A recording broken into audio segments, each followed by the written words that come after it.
சரி, இப்படியே போயிட்டே இருக்கோம். முடிச்சுட்டு போவீங்க.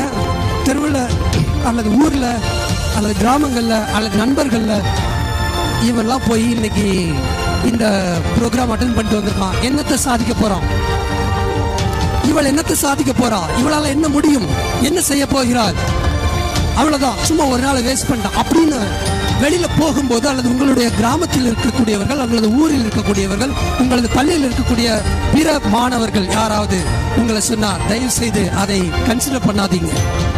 காரணம் நீங்கள் சாதிக்க பிறந்தவர்கள், நீங்கள் வெற்றியாளராக மாறக்கூடியவர்கள். அப்போ உங்களுடைய சாதிக்கும் அந்த சிந்தனைக்கு முன்பாக எத்தனை பேர் உங்களை தவறாக பேசினாலும், எத்தனை பேர் உங்களை அவதூறாக பேசினாலும் அதை கொஞ்சம் கூட நீங்க பொருட்படுத்திக்க கூடாது அப்படிங்கிறது தான். சரி, படிச்சாதான் ஜெயிக்க முடியுமா அப்படின்றத முதல்ல நான் கேட்டேன். மீண்டும் அதே கேள்வியை கேட்கிறேன், படிச்சாதான் ஜெயிக்க முடியுமா? படிச்சா மட்டும்தான் ஜெயிக்க முடியும். ஏன்னா படிப்பு மட்டுமே மிகச்சிறந்த சொத்து அப்படிங்கிறத நம்ம மனசுல நிறுத்தணும். அடுத்ததாக, நீ எப்படி வாழ வேண்டும் என்று முடிவெடுக்கக்கூடிய தருணம் இது. எப்படி வாழணும் கேட்டா உடனே நம்ம சொல்லுவோம், பிறர் மெச்சும் அளவுக்கு நான் வாழ வேண்டும், இந்த ஊரை என்னை மெச்சணும். அந்த பெண்ணா, ஃபார் எக்ஸாம்பிள் ராணின்னு ஒரு பேர் வச்சுக்குமே, ராணி, ஆஹா, அவளை மாதிரி இந்த உலகத்துல யாருமே இருக்க முடியாது. அல்லது ஒரு முருகன் அப்படின்னு ஒரு பையன் பேர் வச்சுக்குமே, முருகன், ஆஹா, அவனை மாதிரி இந்த உலகத்துல யாருமே இல்லை அப்படின்னு மெச்சும் அளவிற்கு நாம் இருக்கிறோம் அப்படின்னு சொல்லி நினைப்போம். ஆனால் பிறர் மெச்ச வாழக்கூடாது, பிறர் மெச்ச வாழக்கூடாது. நான் சொல்வதற்கான அர்த்தம் வேற. முதலில் நீ உன்னை மெச்சுக்கணும். That is called, that is self appreciation, self recognition. நீங்க உங்களை முதல்ல அப்ரிஷியேட் பண்ணுங்க. உன்னால முடியும், நீ சாதிக்க பிறந்திருக்க அப்படின்னு சொல்லி உங்களை நீங்க அப்ரிஷியேட் பண்ணுங்க. அப்படி அப்ரிஷியேட் பண்ணும்போது உங்களுடைய growth ஆட்டோமேட்டிக்கா அது இருந்துட்டே இருக்கும். தயவு செய்து யாருக்காகவும் உங்களுடைய நிம்மதியை இழந்து விடாதீர்கள்.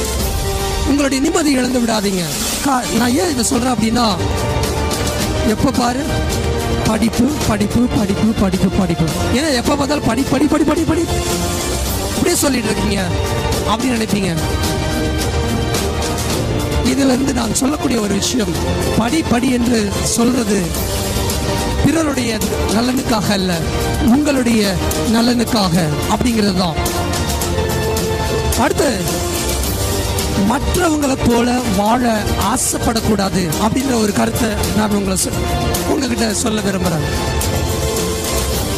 உங்களுடைய உயர்கல்வியை நீங்கள் தேர்ந்தெடுக்கிற இந்த நேரத்தில், இந்த நாள்ல அல்லது வரக்கூடிய காலத்துல மற்றவங்க மாதிரி நான் படிக்கணும், மற்றவர்களை போல நான் வாழணும் அப்படின்னு நீங்க தயவு செய்து நினைக்க கூடாது. உதாரணமா, என்னுடைய ஃப்ரெண்ட், ஃபார் எக்ஸாம்பிள், நீங்களே ஒருத்தவங்க, என்னுடைய ஃப்ரெண்ட் ஆர்டிஃபிஷியல் இன்டெலிஜென்ட் படிக்க போறான் அல்லது படிக்க போறா, நானும் அதை படிக்க போறேன் அப்படின்னு தயவு செய்து நீங்க முயற்சி பண்ணாதீங்க. அடுத்தவர்களை போல வாழ ஆசைப்பட வேண்டாம். நீங்கள் உங்களுக்காக, you are unique in the world, nobody is equal to you.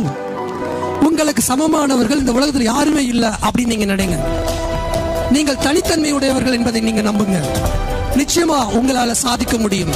அப்போ இப்ப இருக்க பீரியடுக்கு ஆர்டிபிஷியல் இன்டெலிஜென்ஸ், டேட்டா சயின்ஸ் இதெல்லாம் இருக்கு, இந்த பாடத்தை நான் தேர்ந்தெடுக்க போறேன், ஏன்னா என்னுடைய ஃப்ரெண்ட் எடுக்க போறான் அப்படின்னு சொல்லி நாம தேர்ந்தெடுக்கக்கூடிய அந்த படிப்பு பிற்காலத்தில் எந்த அளவிற்கு எனக்கு அது என்னோட ஒத்து போகக்கூடிய படிப்பாக இருக்கு, என்னுடைய அறிவுக்கு எட்டக்கூடிய படிப்பாக இருக்கு அப்படின்னு சொல்லி நீங்க அதை புரிஞ்சுக்கணும். அப்போ மற்றவங்க படிக்கிறாங்க எடுக்கிறாங்க அப்படின்றதுக்காக வேண்டி முடிவெடுக்காம இந்த படிப்பை நான் தேர்ந்தெடுத்தால் என்னுடைய வாழ்க்கை இப்படி மாறும். இந்த படிப்பை தேர்ந்தெடுத்தால் இதை நான் கருவியாக பயன்படுத்தி இந்த சமுதாய மாற்றத்திற்கு நான் மிக பெரிய பக்கபலமாக இருப்பேன் அப்படின்ற ஒரு நம்பிக்கை உனக்கு எந்த படிப்புல இருக்கோ அந்த படிப்பை விரும்புங்க. நான் ஆர்ட்ஸ் அண்ட் சயின்ஸ் தான் இருந்தாலும் நான் சொல்லக்கூடியது, எந்த துறையை நீங்கள் எடுத்து படிக்க வேண்டும் என்பதை நீங்கள் முடிவு பண்ணுங்க.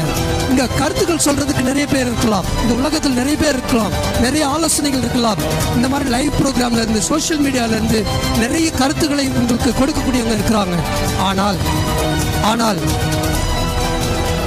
you are the decision maker. You are the decision maker. You are the one and only decision maker. அப்ப நீங்க முடிவெடுக்க வேண்டிய இடத்துல நீங்க எடுக்க தவறிட்டீங்க அப்படின்னா உங்களுடைய வாழ்க்கையில முடிவெடுக்கிறதுக்கு வேற யாரும் வந்துடுறாங்க. அதற்கு இடம் கொடாதீர்கள் அப்படின்றதுதான்.